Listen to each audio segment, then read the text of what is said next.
talk about what I'm going to be teaching her, and then I will go through each of the concepts and say how they will be applied into the lesson. So first, we are going to meet Alea at the school, and we are going to do our lesson in the kitchen at the school. And I will introduce her to my husband, who will be filming so that she feels more comfortable around him. I will ask her some questions so that we can make the atmosphere more comfortable and she will feel like she's in a safe place. We will begin the lesson by putting together a flower. The center will have the word culture on it, and each petal will have one of the 5 elements of culture that we are going to be covering in a simple way so that she can understand it. For each petal, we will have a discussion using a positive instance to demonstrate each element of culture. I've planned to provide a positive instance for each element of culture so that she can have a more personal experience and hopefully store what she learns into her long-term memory by connecting it to information she has already stored. For each of the 5 elements, we're going to do a comparison of American culture and Filipino culture so that Alea can have a schema to relate the new information about a Filipino culture to so that she isn't confused.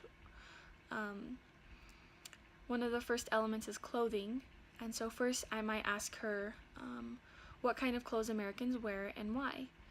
I think that something to bring up at this time is to talk about maybe the physical climate and how it can influence the different clothing worn in cultures. I will give her examples of what Filipinos wear because of the climate. I will provide a washcloth for her to put down her back and an umbrella for her to hold so that she can feel the materials that a Filipino might use to protect themselves from the sun. We will discuss that a little bit more if needed, and then we'll move on to the next element. The next element is beliefs or religion. We aren't going to compare religions because I want to keep it simple, and I don't want to confuse her either because I don't want to go above her zone of proximal development.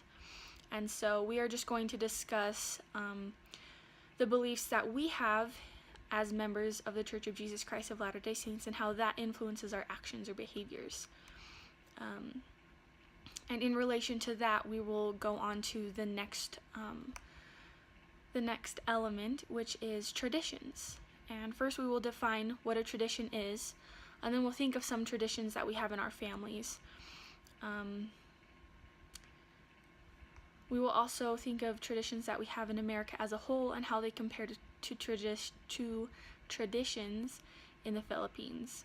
My main example for this could be Christmas and/or Halloween. I will have pictures of how they are celebrated in America and in the Philippines so she can have a visualization to guide her understanding. There are many traditions for cultures and they can be specific or general, and I think that's something that she'll be able to understand as we discuss the traditions that she has in her family versus our nation. Next, we are going to discuss the element of language, and we will compare the nonverbal and verbal ways of communication between English and a Filipino language called Hiligaynon. This will not have a visual aid, but we will practice using verbal and nonverbal ways of communication. My intent is to teach her some Hiligaynon communication so that she can use it towards the end of the lesson while we are making the dessert. I will teach her different ways of saying yes in Hiligaynon, and I will teach her how to say no. I will teach her a few other words that will be beneficial to the baking process as well. And that will tie right into the next element, which is food, which is another part of culture. And we will compare American food to Filipino food. The best comparison would be fries in a hamburger or hot dog compared to rice. We also eat very differently than Filipinos. I may demonstrate how Filipinos eat with their hands compared to how Americans use utensils to eat. For parties, Filipinos will grab palm tree leaves and stack all of their food on top of it and just eat with their hands. But that is unheard of here in America, and it doesn't mean that one is right or one is wrong. It's just that it's different. And that's one of the main lessons I hope Alea will learn. That just because we are different and everybody comes from a different background or culture, that we all feel the same things and we all have the same basic needs and we're all still people.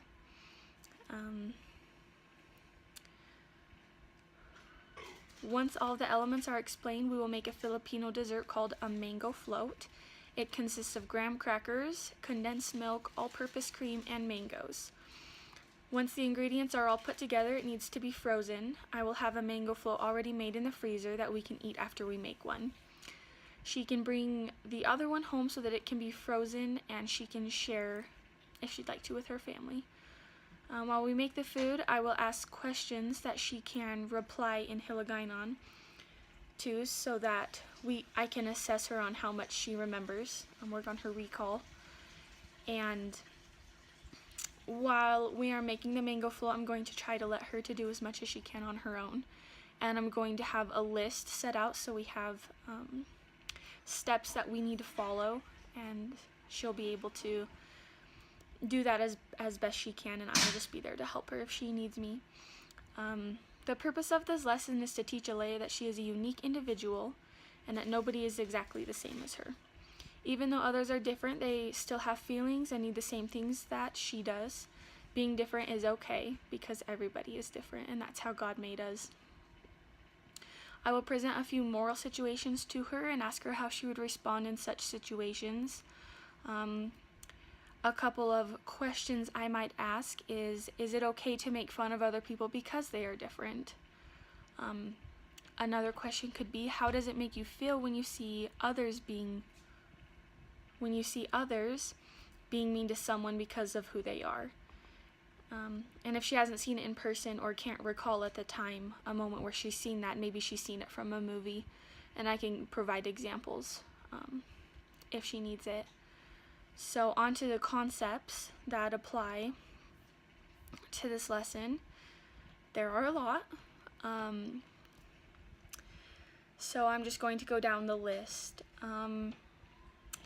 Because Alea is only 7 years old, I'm going to define culture and its elements from a descriptive research to help her remember the significant information and not get overwhelmed by unimportant facts.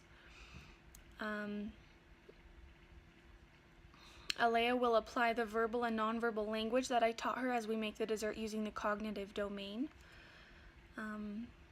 When introduced to the Filipino culture, Alea will have an internal response to the new information.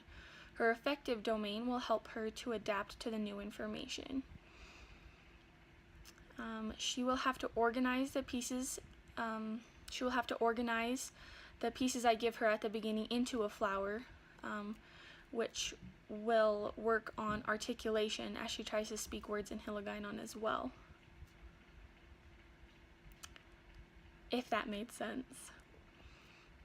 So if I confront Alea with questions that she doesn't know the answers to, she may feel trait anxiety. She may face debilitating anxiety when we practice Hiligaynon if she can't remember or feels overwhelmed. I think a good way to help with that would be to cue her or to give hints so that she doesn't become debilitated by the anxiety that she feels.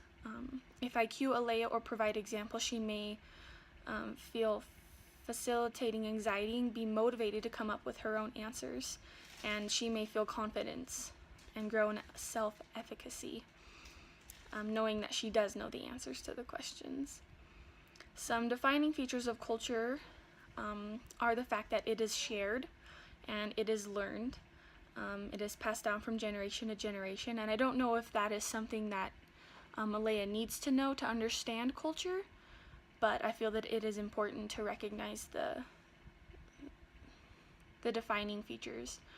And some correlational features are physical needs like love, affection, food, things like that.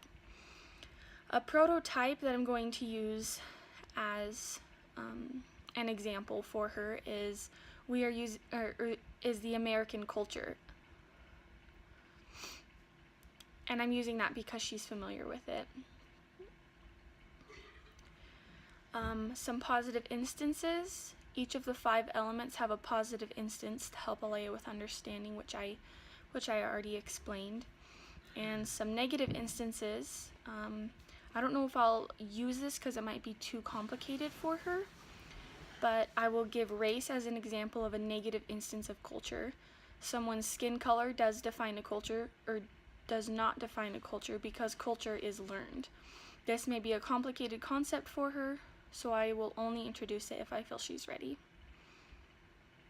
I will ask Alea what she thinks culture is, and I will hopefully determine some misconceptions she has about it, especially pertaining to race, because a lot of people think that the color of your skin defines who you are or where you're from, which isn't true, which is an illusion of knowing.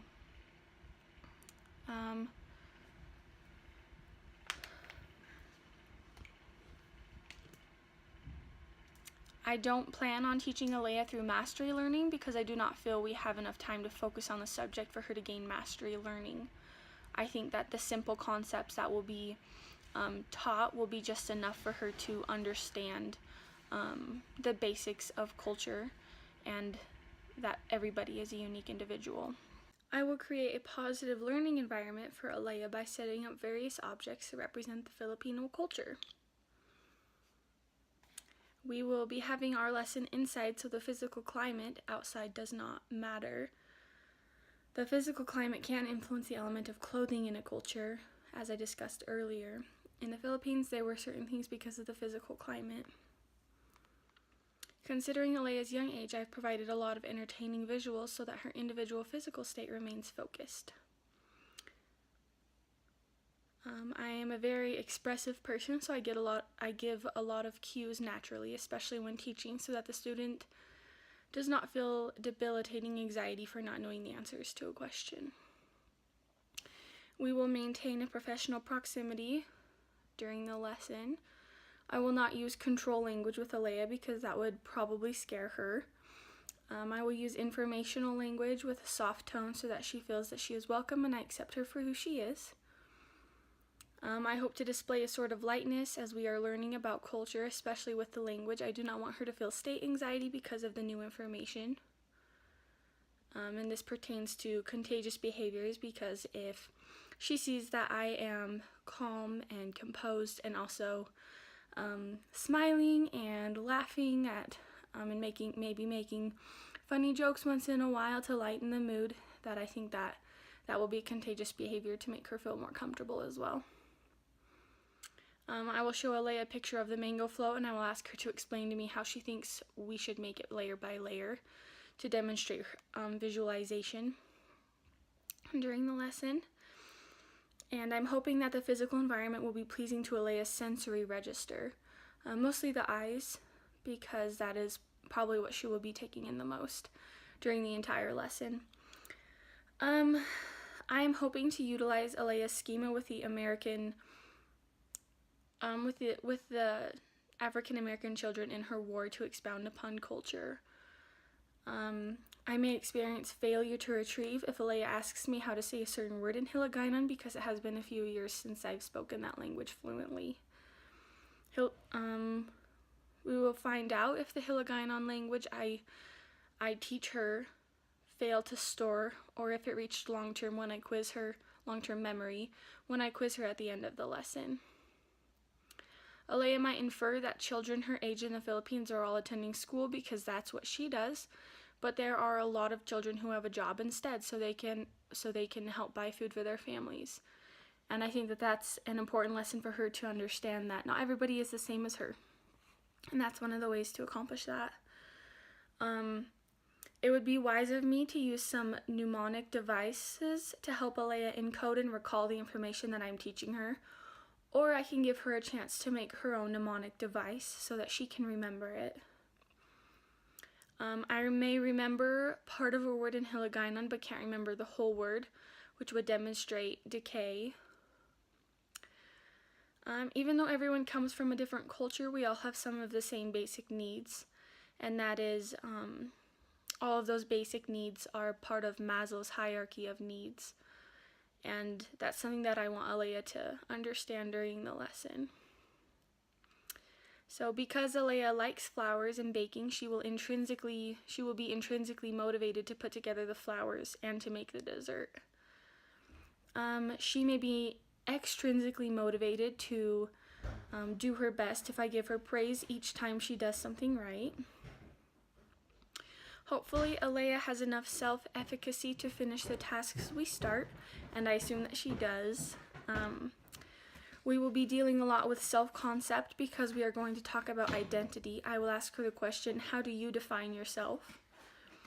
From the pre-assessment, Alea seems to have a lot of self-confidence because she was not shy in front of a bunch of college students, which was very impressive. This can be part of the hot cognition can be part of the moral development. I will ask her how it makes her feel when she sees others being mean to someone because of their different circumstances or culture or just their being in general. For me personally, that does maybe cause me hot cognition. I get a little emotionally charged when I see that others are being mistreated. I hope that Alea will self-regulate herself to stay on task so that I do not have to keep bringing her focus back to the lesson. But I think that I've made it entertaining enough for her and her age that she will be able to self-regulate herself and maintain a positive focus on the lesson. Alea may have an illusion of knowing about what culture is or how groups of people define themselves. I will not take over the cooking or the baking, but will allow her to build her self-efficacy by following the instructions given. If I were to help her or take over a task, I would be teaching her learned helplessness. I may create an imaginary audience as I am teaching because I will be on camera. I hope this does not lead to debilitating anxiety for me because I'm not a big fan of crowds. Because I've experienced the Filipino culture, I may apply my personal theories to explain why they do something a certain way, but I should avoid this so that Alea does not develop a misconception because of my personal theories. This lesson has many visual aids that will hopefully allow Alea to construct her own knowledge from her own experiences. I think that Alea can bake the mango float by herself by following the directions I give her. If she needs help, I will be there to help her, which will define where her zone of proximal development is. Alea may experience disequilibrium if she does not have a schema where she can assimilate Filipino behaviors. I'm tying together the American culture and the Filipino culture so that Alea can assimilate the new information about Filipinos with Americans to make that connection a little easier. When I teach Alea Hiligaynon, she may have to accommodate for the new words because they sound nothing like English. They're very Asian. Alea is in the concrete operational stage of Piaget's cognitive development theory. In this stage, she is beginning to enter into logical thought, which will be required of her as we think about our own culture as Americans. It may be hard for her to think about other people in the world being different than her and living differently because she is not quite to the formal operational stage where abstract thought is present. I would not say that I am an expert on culture, but I do hope to teach Alea using expository instruction to keep the lesson simple to optimize her learning experience. I plan on using direct instruction as I teach her a few Hiligaynon communication skills so that she can hear how to correctly pronounce and say them and understand their meaning. I think that direct instruction is the best teaching method to use for that. Throughout the lesson, Alea's personal way of learning will be defined as one of the multiple intelligences, especially because each element that we teach will have a different type of intelligence. As in the way that I teach it, there will be different visualizations or visual aids or pictures or actions that we use in order to understand that element, and that will help define which intelligence is best for her. Alea is in the industry versus inferiority stage. From her pre-assessment, she is definitely leaning towards industry because she is very accomplished and loves to learn new things, and she will definitely be successful, I feel, in this lesson because of the fact that she is leaning more towards industry and the fact that she wants to learn and grow and try new things. Through the moral questions I will be asking Alea, we will find out what stage she is operating in Kohlberg's stages of moral development, either in stage 3 or stage 4, I'm assuming. I will supply Alea with ideas of her family traditions as a stimulus to guide her in understanding what traditions are and what traditions her family already has. I'm hoping the stimulus that I provide will help remind her of the things that she does with her family as a tradition, so that she can give her own examples as well and apply that term of tradition into her own life. I will pretend that Alea is an old lady and I come walking by and bless her, as a Filipino does. She can either respond by acting along with me, or she may feel state anxiety and not want to participate. I hope Alea will transfer her knowledge of how Filipinos are different from Americans to how everybody is unique. Alea will use her neocortex when learning Hiligaynon. As we make the mango float, Alea's brainstem will be functioning at a high frequency to transmit the message that she needs to place the ingredients in the pan according to the instructions. I hope that Alea continues to practice the Hiligaynon I teach her and to make the mango float so that she doesn't forget how to speak it or make it, so that the things that she learns does not become extinct in her memory. I'm very excited to teach Alea, and I hope everything goes well.